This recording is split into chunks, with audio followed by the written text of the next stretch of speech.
is your stand on the lesbians, gays, bisexuals and transsexuals in our society? Well, I support all Singaporeans and I do not believe in practicing discrimination. And that also applies to other groups such as the elderly, women and disadvantaged. Now, would you run for presidency even if you are not paid? Well, I will do it for $1, like Steve Jobs. What about that? Of Apple Computer. And you can give me the rest. Yeah. I'll share it with some. But seriously, I am not in this for money. My heart is serving the people, and I will be very proud and honored to be given this privilege to serve the people in the job in the position of president. Thank you. Now, you mentioned earlier that you're going to be, you're interested in setting up some sort of foundation with the bulk of your presidential pay. What are some of the foundations or causes that you'll be passionate about and will be willing to set up? I have two pet causes. Well, I like to help the elderly, especially those with dementia, and this is especially close to my heart because I took care of my mother. She died only this year in February at the age of 100. So in the last few years of her life, she suffered from mild dementia.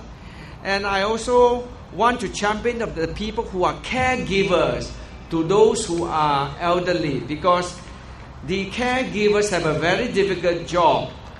And I want to give whatever resources I can to help them in their taking care of their old elderly parents.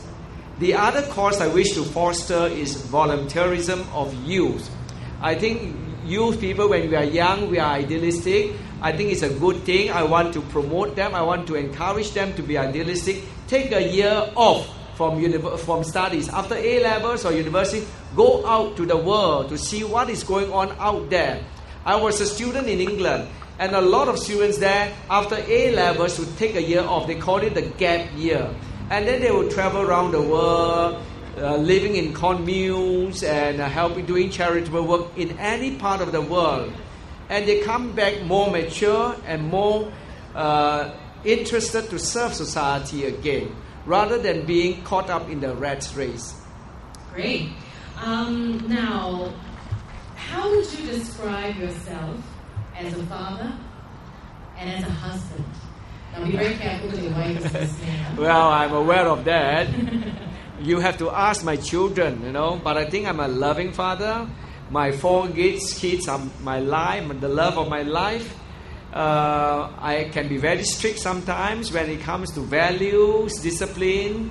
But in other areas, I can be quite relaxed. Like if they want certain food, special food, or they want special clothes, I am quite relaxed about it because they are young, they are impressionable, they want to try out this, try out that. Parenting is a challenge, but my kids are my pride and joy. Wow. Have I forgotten about my wife? I'm married late because I was waiting for the right woman to come along. I married at the age of 40 because I was waiting for someone, the right one to come along, and she did. And she did. Yeah, she did. Yes. I don't think I can be here today without the loving support of my wife.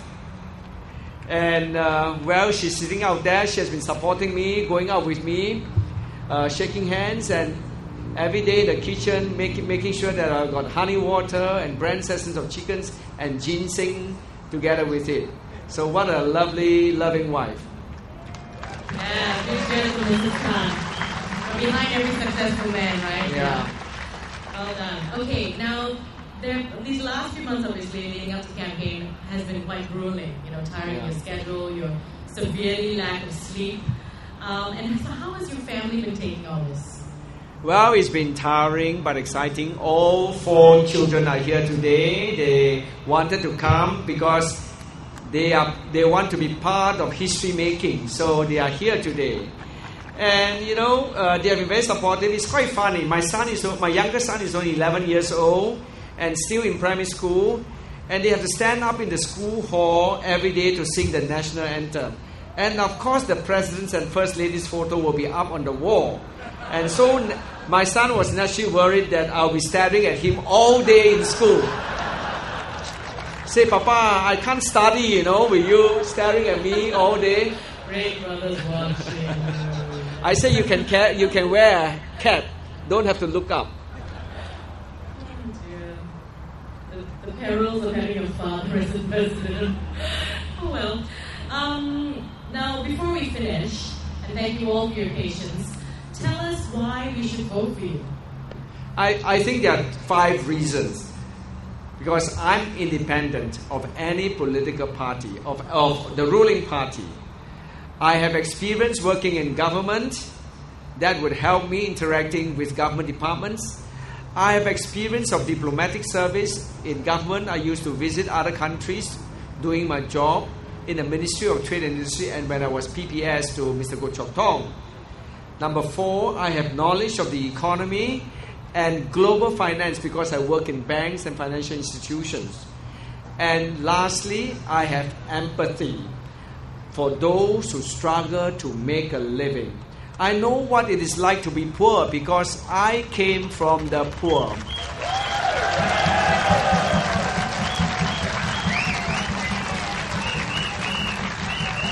My mother had to wash clothes for people and all her 9 children would help out. But however hard we work, there was never enough for the family. At the beginning of each school year, when we needed to buy new books, new clothes, new shoes, my mother would ask relatives and friends for help to tide over. And they would give us money like $5, $10. We were grateful for such generosity.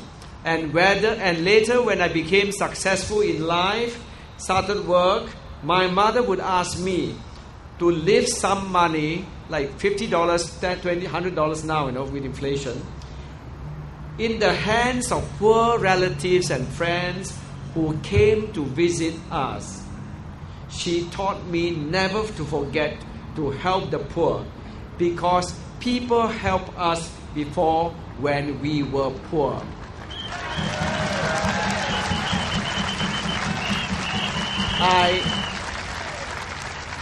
I have a photo that I like to share with you. This photo shows me with my mother on the steps of Istana.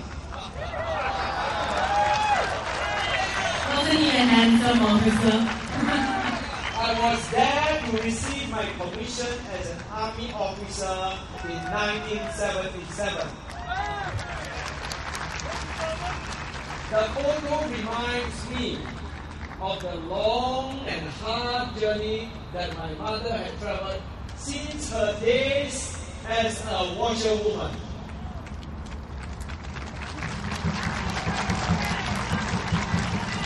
If the son of a washerwoman from Hainan Island in China can aspire to be the president one day, then I hope that future generations of young Singaporeans will also feel inspired to dream big and be president of Singapore.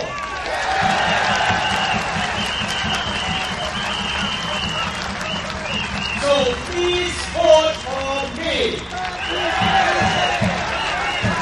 inspire your children to go for the highest office in the land. Thank you. Thank you so much, Mr. Tan. We'd like to now invite Mrs.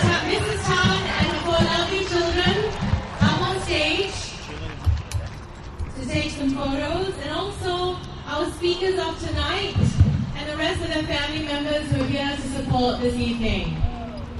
Please once again put your hands together